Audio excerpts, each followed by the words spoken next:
అయితే అతడు తనకు గొర్రెలను గొప్ప సైన్యం ఇచ్చి సహాయం చేయవాలని అడుగుటకై ఐగుప్తు దేశమునకు రాయబారులను పంపి బబులోను రాజు మీద తిరుగుబాటు చేశాడు. అతడు వర్ధిల్లిన అట్టి క్రియలను చేసిన వారు తప్పించుకున్న నిబంధనలు భంగం చేసిన కనుక తప్పించుకున్నాడు. ఎవరికి తాను ప్రమాణం చేసి దాన్ని నిర్లక్ష్య పెట్టును, ఎవరితో తాను చేసిన నిబంధనలను భంగం చేసినో, ఎవడు తను రాజుగా నియమించునో ఆ రాజు వద్దనే బబులోను పురంలోని అతడు మృతి పొందునని నా జీవం తోడు ప్రమాణం చేయించుకున్నాను. ఇదే ప్రభువైన యెహోవా వాక్కు. యుద్ధం జరుగుగా అనేక జనులను నిర్మూలన చేయవలనని కల్దీయులు దిబ్బలు వేసి బురుజులు కట్టించిన సమయమున ఫరో ఎంత బలము ఎంత సహనము కలిగి బయలుదేరినని అతడు ఆ రాజునకు సహాయం ఎంత మాత్రము చేయచాలడు. తన ప్రమాణము నిర్లక్ష్యము పెట్టి తాను చేసిన నిబంధనను భంగం చేసెను. తన చేయి ఇచ్చియు ఇట్టి కార్యములను అతను చేసెనే అతడు ఎంత మాత్రము తప్పించుకున్నాడు. ఇందుకు ప్రభువైన యెహోవా ఇలాగ సెలవిచ్చుచున్నాడు. అతడు నిర్లక్ష్య పెట్టిన ప్రమాణము నేను చేయనిది కదా, అతడు రద్దుపరిచిన నిబంధన నేను చేసినదే కదా, నా జీవము తోడు ఆ రోజు శిక్ష అతని తల మీదనే మోపుదును. అతన్ని పట్టుకొనుటకై నేను వలవద్ది అతన్ని చిక్కించుకొని బబులోను పురమునకు అతను తీసుకొని పోయి నా మీద అతను చేసి ఉన్న విశ్వాస ఘాతకులను బట్టి అక్కడనే అతనితో వ్యాఖ్యమాడుతుంది. దేవుడు తన పరిశుద్ధ వాక్యం దీవించి ఆశీర్వదించుగాక. ఆమేన్. ఆమేన్. మీరు నడిపించి చేశారు తండ్రి, అందుకు నేను స్తుతిస్తున్నాం. మరి అక్కని బట్టి నా ప్రభా ఇంకా ఎంతమంది అయితే నా ప్రభా సంఘంలో ఉన్నారు పెద్దవాళ్ళంతా, మరి నా తండ్రి మాత్రం ఒకరు ఇంకా నా తండ్రి స్వర్ణక్కను నా ప్రభా ఈ నిర్మలక్కను కూడా మీరు జ్ఞాపకం చేసుకోమని ప్రార్థిస్తున్నాం. స్తోత్రం. ఎవరి స్త్రీలు జ్ఞానంతో తన గృహాన్ని కట్టుకోవడానికి మీ జ్ఞానాన్ని వివేకాన్ని దాయిచుగాక. అలాగనే ఎవరి సహోదరు ఎంత చక్కగా నా ప్రభా ఆత్మతో సత్యంతో నిన్ను ఆరాధించడానికి ఏకాత్మ ఏక మనసు ఏకభావం వారి కలుగు చేసిన విధానం బట్టి మేము స్తుతిస్తున్నాం. దేవ చిన్న బిడ్డలు చెప్పిన లేఖన భాగం వారి జీవిత సోపానంగా దేవ వారి జీవితానికి మంచి పునాది వేయబడి నా ప్రభా రోషం కూడా దేవుని బిడ్డగా బాలుల స్థుతుల మూలన దుర్గాన్ని కట్టే దేవుడు వారి గృహాలు వారి కుటుంబంలో నీకు మహిమకరంగా ఈ బిడ్డల ద్వారా కట్టబడును కాక. దేవ వారికి ఇచ్చిన వాక్యం బట్టి మేము స్తుతిస్తున్నాం. దేవ ఈ వాక్యమే వారి జీవితానికి నా ప్రభా వెలుగు మార్గంగా జీవ మార్గంగా సత్య మార్గంగా నీతి మార్గంగా యథార్థ మార్గంగా పరిశుద్ధ మార్గంగా నీకు ఇష్టమైన మార్గంగా వారి జీవితమే నీకు ఇంపైన శ్వాస యాగంగా వారి ఆత్మ నీకు మా ప్రభా నీకు అతన్ని సమర్పించడానికి అతని ఆత్మలతో దేవ అతన్ని నీకు మహిమకరమైన విధానంలో సజీవ యాగంగా వారి జీవితాలు సమర్పించడానికి మీరు చిన్న వయసులో నేర్పిస్తున్నందుకు మేము స్తుతిస్తున్నాం. దేవా చదవన లేఖన వాళ్ళని ఆశించి విరిచి మా అందరి చేతన మీరు పరిపరిచమని దుఃఖితులైన నృత్యాల మా కుటుంబానికి ఓదార్పు దయచేయమని దేవ నా ప్రభా మీ నామంలో న్యాయం చేకూర్చమని నా దేశంలో ప్రార్థిస్తున్నాం తండ్రి. ఆమేన్. ఆమేన్. ఆమేన్. దేవుని నామమునకు మహిమ కలుగాక. ఈ రోజు మన ధ్యాన అంశం ఏంటంటే సిద్కియా రాజు, సౌలు రాజు, బబులోను రాజు. ఏరా చెప్పండి. సిద్కియా రాజు అంటే మనకు చూస్తే ఇశ్రాయేలు యూదా దేశంలో దేవుడు తన బిడ్డలను ఏర్పాటు చేశాడు. బబులోను వాళ్ళు అన్యులు. యూదా దేశంలో ఇశ్రాయేలు దేశంలో పాలించే రాజులు, తర్వాత అన్య దేశంలో పాలించే రాజులు ఎవరు ఏ విధానంలో ఉన్నారు అన్నది మనం ధ్యానం చేసుకోబోతున్నాము. ఎవరిని ఎందుకు దేవుడు ఆశీర్వదించారు, ఎవరిని ఎందుకు దేవుడు శిక్షించాడు అనేది మనము ఆత్మ పరిశీలన చేసుకోవాలి వాక్యానుసారంగా. ఈ లేఖన భాగం మనం వరుస క్రమంలో యెహెజ్కేలు ఆదివారం రోజు, శుక్రవారం రోజు, బుధవారము 3 రోజులు కూడా వరుస క్రమంలో ధ్యానిస్తున్నాం. అలాగనే మిగతా దినాలలో యోహాను సువార్తను ధ్యానం చేస్తున్నాం.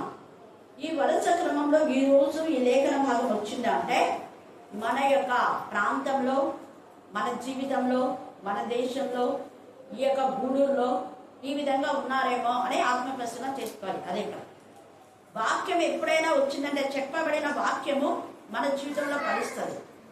ఆ రోజు సెప్టెంబర్ 9న అక్క ఎంత చక్కగా దానియేలు గురించి చెప్పింది కదా, అందుకే ఇంకా ఎక్కువ ప్రార్థన చేస్తున్నాను నేను అక్క కోసం.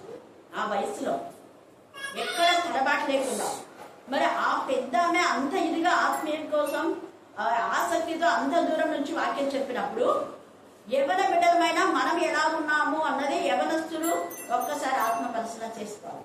అలాగనే యవనస్తులు తమ యొక్క గృహం పట్ల ఏం బాధ్యత వహిస్తున్నారు అని ఆత్మ పరిచయ. సంఘం విషయంలో మరి దేవుని సన్నిధికి వచ్చే విషయంలో ఎంత తపన ఎంత ఆత్మత మనకు కలిగి ఉందని మనం జ్ఞాపకం చేసుకోవాలి. జ్ఞాపకం చేసుకోవడానికి ఒకటే మనకు ఆధారం, దేవుడితో మనం చేసినటువంటి నిబంధన.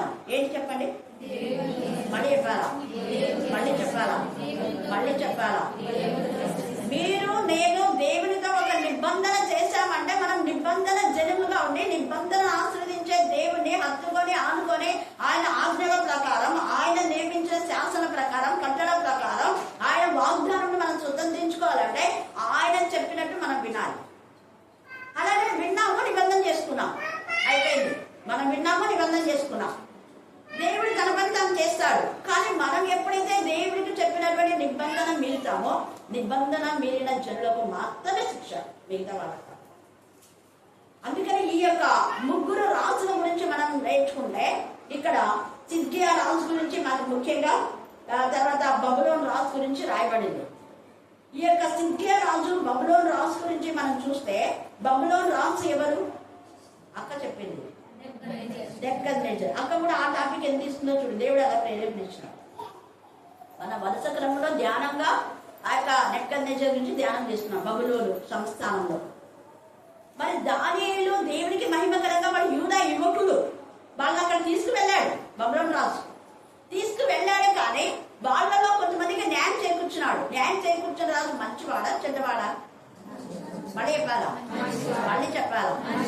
మంచివాడు. యూదా యువకులు కదా, వీళ్ళు దాసులు. వీళ్ళని ఎందుకు తీసుకొచ్చినా అనలేదు. దాసులు దాస గృహంలో వాళ్ళు ఉన్నారు. ఇన్ ద సేమ్ వే దాసులైనా దాస గృహంలో ఉన్న ఎవరైనా కూడా వాళ్ళు దేవుని నామమును ఘనపరిచేవాళ్ళు. అందుకనే దానియేలుకు ఎవరు సాష్టాంగ నమస్కారం చేశారు? రాజా దానియేలా? రాజు. అది ట్రస్ట్ చెప్పింది అక్కడ. దానియేలుకు రాజే శాస్త్రంగా నమస్కారం చేశారు. కారణం దానియేలు దేవుని నిబంధన మీరల పరిశుద్ధతను కాపాడుకున్నారు. అన్యుల దేశంలో ఉన్నారు, వాళ్ళ పెద్దలు ఎవ్వరు లేరు, పెద్దలు గద్దించే వాళ్ళు ఎవ్వరు లేరు. కానీ ఎవరు లేకపోయినా కూడా దేవుడు చూస్తున్నాడు, దేవుడికి మేము ఒక నిబంధన చేసుకున్నాం అని వాళ్ళు తమ దేశ సాంప్రదాయ ప్రకారం దేవుడు పరిశుద్ధుడు, మేము పరిశుద్ధంగా ఉండాలి. ఎక్కడున్నా నిబంధన మీరం ప్రభువా మేము. అందుకనే ఆ భోజనం విషయంలో కూడా వాళ్ళు ఏమాత్రం తేడా రాకుండా, కాంప్రమైజ్ కాకుండా దేవుని చిత్తానుసారంగానే అపవిత్రమైనవి వాడు తినకుండా పరిశుద్ధపరుచుకున్నారు. కాబట్టి ఆ పరిశుద్ధమైన వారిలో దేవుడు నివాసం చేస్తున్నాడు. కాబట్టి పరిశుద్ధుల ప్రార్థన దేవుడు విన్నాడు. కాబట్టి పరిశుద్ధులైన దేవుడు గణపరిచి మహిమపరచడం కోసం బబులోను రాజు తన తప్పు తాను తెలుసుకొని తనకు కంటే ఎక్కువ ధాన్యాన్ని హెచ్చించి దానియేలుకే శాస్త్రంగా నమస్కారం చేస్తారు. యాక్చువల్ గా వాడు బానిసలైన వాడు రాజుకు కాలవేళ పడాలి, వాడు మొక్కడు. దేవుని పిల్లలు దేవునికే నమస్కారం చేస్తారు, దేవునికే లోబడతారు. దేవుని యొక్క నిబంధనే ముఖ్యం. రాజుగానే ఎవరైనా మనం ఎవరికి ఇస్తున్నాం స్థానం? బంధువులకా, లేకపోతే అధికారులకా, పెళ్లిలకా, పెత్తనాలకా, ఇంకా ఏమి ఇస్తున్నాం? దేవుడు అడుగుతాను నేను, నువ్వు దేనికి ఫస్ట్ ప్రయత్నిస్తున్నావు? దేవునికా, ఇంకా వేరే దానికా? నీ కొడుకులు కానీ, నీ బిడ్డలు కానీ, నీ భర్తలు కానీ, నీ పిల్లలు ఎవరినైనా దేవుని కంటే ఎక్కువగా ప్రేమిస్తే దేవుడు దాన్ని తీసేస్తాడు. అది ఈరోజు మనం నేర్చుకునే సాక్ష్యం. దేవుని కంటే ఎక్కువగా, దేవుని నిబంధన కంటే ఎక్కువ దేన్ని ప్రేమించకూడదు. ప్రేమించినావు అంటే ఈరోజు నించిపోయిందంటే ఇక ఈ రెండు అదే మనం చదువుకుంటే అదే వస్తుంది. దానియేలు వాళ్ళు ప్రాణంలో ప్రేమించినారు, ప్రాణం కంటే ఎక్కువగా దేవుని ప్రేమించినారు. ఏమైతే ఇది రాజు నిబంధన, రాజు చెప్పాడు కాబట్టి మేము పోతున్నాం అలా, పరిస్థితులు ఇలా ఉన్నాయి కాబట్టి మేము అక్కడ ఉన్నాం ఇక్కడ ఉన్నాం అనలేదు. వాళ్ళు పరిస్థితులు ఎంత ప్రతికూలంగా ఉన్నా దేవునితో మేము ప్రతికూలంగా ఉంటాం, అనుకూలంగా ఉంటాం. అది నిబంధన. ఇక్కడ సిద్కియా కూడా ఇర్మియా చెప్పాడు. ఇర్మియా 23 మీరు చదువుకోండి. ఇర్మియా 23లో చెప్పితే ఇర్మియాని చెప్పకేసుకుంటాం. తర్వాత ఇర్మియా 48వ అధ్యాయము, ఇర్మియా 48వ అధ్యాయం 40 వచ్చిన చదవండి. 40, 42.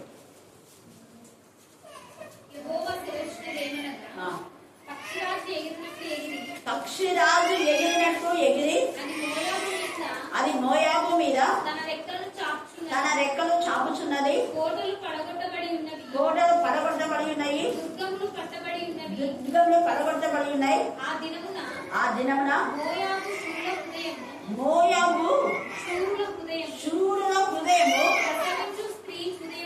ప్రసవించు స్త్రీ హృదయము వలె వాళ్ళు అతిశయపన్నారు. అతిశయపడినందుకు అక్కడ దేవుడు వాళ్ళని కూడా మొత్తేశారు. ఇక్కడ ఈ సిద్కియా కూడా అతిశయపడ్డా. ఇర్మియా ఎంత చెప్పినా విన్నాడు సిద్కియా.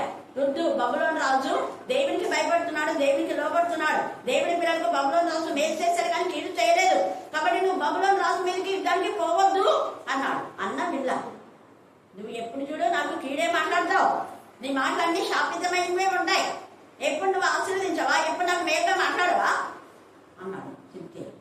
నేను దేవుని మాట నేను చెప్తున్నాను. నువ్వు అవి శాపం అనుకుంటావో, ఆశీర్వాదం అనుకుంటావో, గద్దింపులు అనుకుంటావో, హెచ్చరింపులు, అది నీ ఇష్టం.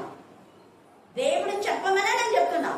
నువ్వు వింటావో వినవో నీ ఇష్టం. అది పోవద్దు అని చాలాసార్లు హెచ్చరించాడు, వినలేదు. వినకుండా బబులోను రాజు అయిపోయిన అదే గొప్ప పక్షి రాజు అనే మాట. గొప్ప పక్షి రాజు తన యొక్క ఏం చేసిందంటే దేవుడి యొక్క పిల్లలను మోసం చేయడానికి ఈ యొక్క సిద్కియా వాళ్ళు వెళ్ళి చెప్పిన మాటలు విని అక్కడ శాఖలు ఎప్పుడైతే విప్పుతాడో అప్పుడు దానికి శ్రమ అది వర్ధిల్లునా అని ఒక పొడుపు కథ 17వ అధ్యాయం మనం పోయిన వారంలో చూసుకున్నది 1 నుంచి 10 దాకా. అది ఒక పొడుపు కథ.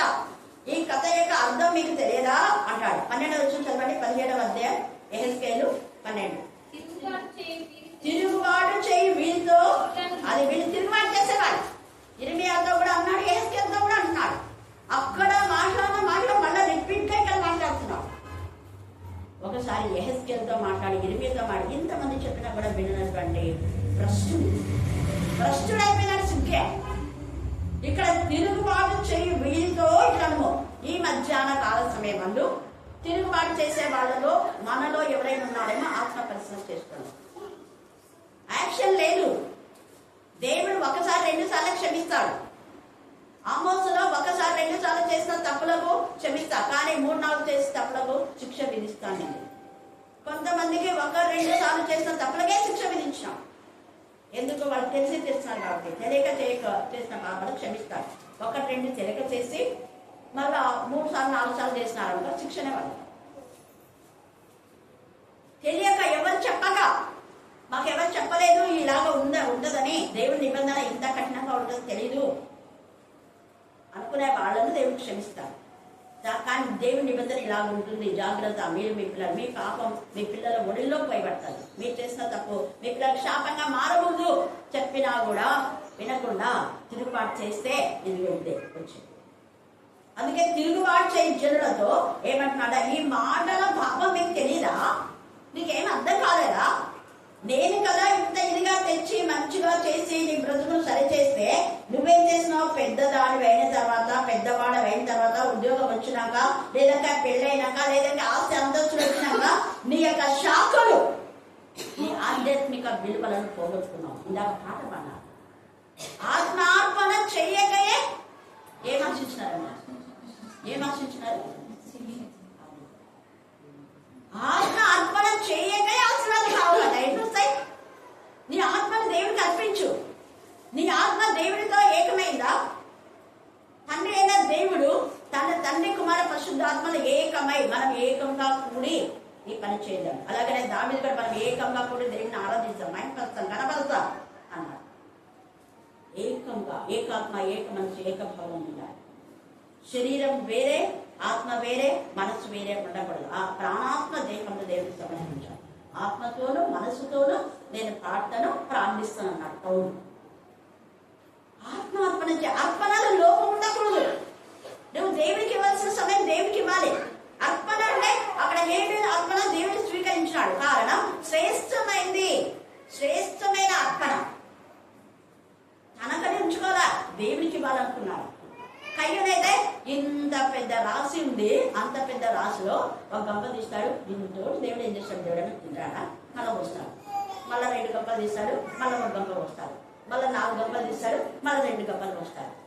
తీరా వచ్చేసరికి 1 గంప ఏమో తెస్తాడు. దేవుడు ఇష్టం కదా, ఇయ్యాలనా వద్దా, వాళ్ళకి ఇస్తే ఏమవుతుంది, వీళ్ళకి ఇస్తే ఏమవుతుంది, ఎందుకు ఇవ్వాలి అనుకునే వాళ్ళు కొంతమంది ఉంటారు కదా. అందుకే అక్కడ అర్పణలో లోపం ఉండకూడదు. శుద్ధ హృదయంతో నువ్వు అర్పణ అర్పించాలి. అది దేవుడికి వస్తే ఖచ్చితంగా దేవుడికి ఇవ్వాల్సిందే. సమయం కానీ, అర్పణ కానీ, ఏదైనా మీ పిల్లలు కూడా ఇంక్లూడింగ్ మీ పిల్లలు కూడా ప్రథమ సంతతి దేవునికి ఇవ్వాలి. ఇవ్వకపోతే దేవుడు తీసుకుంటారు. మళ్ళీ చెప్తున్నా, ఓపెన్ తీసేయడం అంటే అర్థమైంది, వాళ్ళు చనిపోనన్నా చనిపోతారు, లేకపోతే పెద్ద రౌడీలన్నా తయారవుతారు, అంటే పనికి రాని వాళ్ళు. ఎందుకంటే నా అనుభవంలో చాలా మంది నేను చూశాను, బాగా గురైపోతారు. మా పెద్దన అమ్మ సమర్పించింది, కానీ అన్న సేవకుడు అంటే చాలా భయం, ఇష్టపడలేదన్న. తర్వాత చాలాసార్లు నాన్న కూడా మాట్లాడితే అప్పుడు అన్న అసలు ఉద్యోగం వదిలేసి వచ్చినాడు. ఉద్యోగం వదిలేసి వచ్చినప్పుడు నువ్వు ఇంకా పాస్టర్ పని చేయడానికి ఏమి బాధ, చాలా పరిచయం చేస్తాడు. మానవ సేవయే మాధవ సేవ అనే నాడు మానదు, చాలా పరిచయం. అన్న ఎంత అసలు ఎంత ప్రేమ గలవాడు, ఎంత ఇదో అసలు బాగా తెలుసుకున్నాడు. చాలా తర్వాత దేవుడు మాట్లాడినప్పుడు అన్ననే కాస్తగా రెవరెంట్గా అప్పుడు దేవుడు ఆస్తుగా హల్లెలూయా హల్లెలూయా శాంతమైన ఎంత పెద్దగా దేవుడు మంచిగా ఆశీర్వదించి పిల్లలందరూ బాగా ఎదిగి పెద్దగా అయిన తర్వాత దేవుడు అన్నం తీసుకున్నాడు. ప్రశాంతమైన మంచి మరణం, ఎవరిని బాధ పెట్టకుండా ఉన్నట్టుండే మాట్లాడుకుంటూనే ప్రభునందు నిర్మించుకున్నాడు. అది దేవుడికి ఇష్టమైన ఇంపైన శ్వాస. మరి మన పిల్లలు ఎలా ఉన్నారు, విధేయత చూపిస్తున్నారా? ఇక్కడ అందుకని అంటున్నాడు, అంతగా నేను వర్ధిల్ల చేస్తే నువ్వేం చేస్తావు? నీ వర్ధిల్ల జీవితాన్ని చూసి వర్ధిల్లి రెమ్మలు వేసిన తర్వాత ఒక గొప్ప రాజు మాట విని ఆ గొప్ప రాజు లోకానికి చూసారా. ఆ గొప్ప రాజు నీ భార్య అవచ్చు, నీ భర్త అవచ్చు, నీ కొడుకు ఎవరైనా కాదు, వాళ్ళ మాట విని నువ్వు చేస్తున్నావా? దేవుని నమ్మిన నీ మాట వాళ్ళు వినాలా, వాళ్ళ మాట నువ్వు వినాలా? చూడండి, గొప్ప రాజు కదా అనుకొని రాజు వైపు శాఖలు ఇచ్చింది. అట్లాంటిది వర్ధిల్లునా వృద్ధినందున ప్రస్తుతున్నా 8-9 మన తర్వాత ఇక్కడ కంటిన్యూస్ గా 12లో ఈ మాట భావం అదే, అది వర్ధిల్లుతుందా? వర్ధిల్లదు. అందుకని ఆ వర్ధిల్లది ఎవరు అంటే ఈ యొక్క చిద్కియా రాజే. చిద్కియా రాజును బబులోను రాజు అనే నెబుకద్నెజరు ఆ ప్రాంతం అంతా కూడా గెలిచిన తర్వాత దేవునికి భయపడి ఈ యొక్క సిద్కియా అనే పేరు, ఆయనకు వేరే పేరుంటే ఆ పేరు పెడతారు, తన దేవత పేరుని బట్టి ఆ పేరు బట్టి అక్కడ రాజుగా ఉండమంటే గర్వించి అంతా తొట్టి జనాంగంతా తయారు చేసుకొని బబులోను రాజు మీద యుద్ధానికి పోవాలంటే గిర్మియా మారుస్తాడు. కృతజ్ఞతగా లేదా నీకు? ఆయన నిన్ను చెరపట్టి తీసుకొని పోవాలి. కానీ కొంతమంది ఆయన ఈ యొక్క బబులోను రాజు ఏం చేస్తారంటే నెబుకద్నెజరు రాజు పేదవాళ్ళకు కూడా చాలా సహాయం చేస్తారు. కొంతమంది పేదవాళ్ళను అక్కడే చేసుకుంటారు. చూడండి, 2వ రాజులు 25వ అధ్యాయం 11-12 వచనాలు చదవండి. పట్టణమందు మిగిలి ఉన్న వారిని బబులోను రాజు పక్షము చేరిన వారిని, అది బబులోను పక్షం చేరారు వీళ్ళే. ఎవరు? ఈ యొక్క పట్టణంలో ఉన్నటువంటి యూదులు, ఇశ్రాయేలు అంతా కూడా బబులోను రాజు నిజంగా పాపం ఎంత మంచోడని రాజును అర్థం చేసుకున్నారు. చిద్కియా నాకు చాలా బాధ పెట్టాడు, నువ్వు రాజుగా నియమించాడు, అలాగే అయ్యారు, కానీ చాలా బాధ పెట్టాడు. వాళ్ళంతా రాజు వసూలు చేస్తే వాళ్ళను ఎంత ప్రేమించాడు. సామాన్య జనులు శేషించిన వారిని నాశనం చేయలేదు. ఎవరెవరిని అంటే దేవుడికి విరోధంగా ఉన్న వాళ్ళు నాశనం చేశారు. దేవుని భయభక్తి గల వాళ్ళందరూ కూడా రాజదేహ సంరక్షకుల అధిపతి అయిన నెబూజరదాను చేతికి అప్పగిస్తే ఆ నెబూజరదాను ఏం చేస్తాడు? ఎంత మంచోడు చూడండి. నెబుకద్నెజరు రాజు యొక్క పరివారంలో ఉన్న నెబూజరదాను ఏం చేస్తాడంటే వీళ్ళకు ద్రాక్ష తోటలు ఇస్తాడు. మంచిగా మీరు పొలంలో వేసుకొని మంచిగా ఉండండి, ద్రాక్షగా ఉండదు. రాజు మిమ్మల్ని ఎంతగా ప్రేమించాడు కదా, మీ పనులు పెంచేసుకొని మంచిగా బ్రతకండి అని వాళ్ళకి ద్రాక్ష పేదవాళ్ళు, సామాన్య జనులకు, పేదవాళ్ళకు, గర్వంతో అహంకారంతో ఉన్న వాళ్ళంతా కూడా చిత్తు చేసి పడేస్తారు. వాళ్ళ ఇళ్ళన్నీ కూడా కాల్చి పడేస్తారు న్యాయంగా. అలాంటిగా అంత ఇదిగా చేసి ఈ చిద్కియా మాత్రం ఊరుకోనియడు. ఈ చిద్కియా అందుకనే నువ్వు యుద్ధానికి పోయావు కాబట్టి అతను తీసుకొని వచ్చి అతని ఎదుటనే అతని కుమారులకు భయంకరమైన శిక్ష. మనం చూస్తే ఇర్మియా 48వ అధ్యాయము ఇర్మియా చదివారా? ఇందాక 40 వచ్చి చదవండి.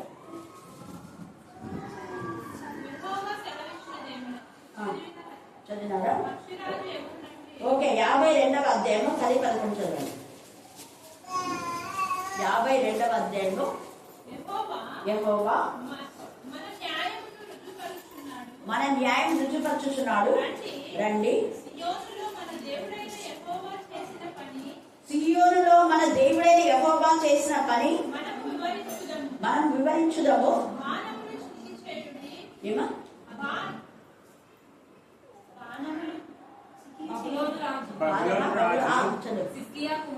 సిద్కియా కుమారులను ఆయన కన్నుల ఎదుట ఏం చేశారు? చంపేస్తారు.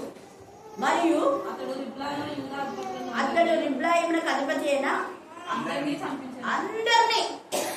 చేశారా? బబులోను రాజుని నెబుకద్నెజరు అహంకారంతో ఉన్న వాళ్ళందరినీ చంపించాడు. అహంకారి అయిన సిద్కియా కూడా ఏం చేశాడంటే ఆయన కన్నులు ఊడదీసి కన్నుల ఎదుటే 30 మంది కుమారులను చంపేశాడు. తండ్రి యొక్క పాపము, తల్లిదండ్రుల యొక్క పాపము పిల్లల మీద వచ్చేసింది. కోపం వచ్చేసింది బబులోను రాజుకు. యాక్చువల్ గా వాళ్ళ పిల్లలు వదిలే అనుకున్నాడు, కానీ ఇంత నీచంగా సిద్కియా కూడా నీచంగా చేశాడు. కాబట్టి నేను వర్ధిల్ల చేస్తే, దేవుని మనం వర్ధిల్ల చేస్తే, దేవుని విరోధంగా చేస్తే నీకు నీ పిల్లలు కూడా ఇలాగనే అవుతారని ఈ రోజు మనతో మాట్లాడతారు. చెయ్యండి. ఎదుటనే కన్నుల అతన్ని తీసుకుపోయి చెరసాలలో వేస్తారు. చచ్చే వరకు చెరసాలలో ఉంచుతారు. 12వ వచనం అంతా మీరు 52 అంతా చదివితే దాంట్లో తేటగా రాయబడింది. 2వ రాజులు 25 కూడా ఇందాక 11, 12 చదివినారనుకుంటాను. 2వ రాజులు 25, 1-7 కూడా చదువుకోండి. 2వ రాజులు 24, 17 కూడా మీరు చదువుకోండి. దేవుడు మీతో మాట్లాడతాడు కొన్ని విషయాలు. అందుకనే ఈ సమయంలో మనం మేలు చేసిన వారికి మేలు చేయాలని కీడు చేయాలి. ఇక్కడ సిద్కియా నెబుకద్నెజర్ రాజు. నెబుకద్నెజర్ రాజు ఏంటంటే ఈ యొక్క బబులోను రాజు దానియేలు యొక్క మాట విని ఆ యొక్క శాస్త్రములు మార్చి, నిజంగా దానియేలు దేవుడే నిజమైన దేవుడు, ఆయన శాస్త్రమే నిజమైన శాస్త్రం, ఆయన మహామహుడు, మహోన్నతుడు, సర్వశక్తిమంతుడైన సాక్ష్యం ఇచ్చినాడు. అన్యులు సాక్ష్యం ఇచ్చినాడు. కానీ సిద్కియా దేవుని ప్రజలను బాధ పెట్టినాడు. ఇర్మియాను బాధ పెట్టినందుకు, ఇర్మియా ఒక్కని బాధ పెడితే 30 మంది కుమారులకు బాధ వచ్చేసింది, తనకు బాధ వచ్చింది. ఇర్మియా ఒక్కని మానసికంగా చేశాడు. నువ్వెప్పుడు కూడా నా గురించి మంచి మాట్లాడవు, ఎప్పుడంతా ఇవేనా చెప్పేది నాకు? నువ్వు వెళ్తే గినా నువ్వు తుత్తునిగా చేయబడతావు, నీకు హాని వస్తుంది, నీ పిల్లలు కూడా హాని వస్తుంది, వద్దు పోవద్దు అంటాడు. నా పిల్లలు హాని వస్తుందా అని ఇంకా చాలా ఉంది. మనం ఇర్మియా చదువుకుంటే అక్కడ ఇప్పుడు టైం లేదు కాబట్టి మీరు చదువుకుంటే మీకు అర్థమైపోతుంది. ఎందుకంటే ఇర్మియా చెప్పినప్పుడు కూడా నేను చెప్పాను ఆ లేఖనం బాగా. సిద్కియా యొక్క గర్వం, అహంకారానికి ఇక్కడ నిజంగా చేసిన మేలు ప్రతిగా కీడు చేసినందుకు ఆ కీడు అతని మీదనే అతన్ని దోషించలే. 19 చదవండి. 17వ అధ్యాయం యెహెజ్కేలు. ఇందుకు ప్రభు అయిన యెహోవా ఈలాగు సెలవిచ్చుచున్నాడు, అతడు నిర్లక్ష్య పెట్టిన ప్రమాణం, నిర్లక్ష్య పెట్టాడు ప్రమాణం. నువ్వు మంచిగా ఏదంతా పొలం చేసుకొని బాగా ఉండాలంటే సల్లేనప్పుడు అన్నాడు. కొంతమందిని అంతా పెద్దవాళ్ళందరూ సమకూర్చుకొని ఈ దొంగలు దోచుకునే వాళ్ళని, అక్రమకారులంతా కూడా ఆయన సపోర్ట్ ఉంటే తులపద నెబుకద్నెజర్ రాజు నీకు ఏది మళ్ళీ ఆయన వెళ్తాడా అనేసి గర్వంతో వచ్చాడు, చచ్చాడు. అందుకని ఇక్కడ చూడండి, నిబంధన మనం ఎప్పుడు కూడా నిర్లక్ష్య పెట్టకూడదు. అతను నిర్లక్ష్య పెట్టి ప్రమాణం నేను చేయించినది, అది దేవుడే చేయించినాడు. బబులోను రాజు చేయించినది, అతడు రద్దుపరిచిన నిబంధన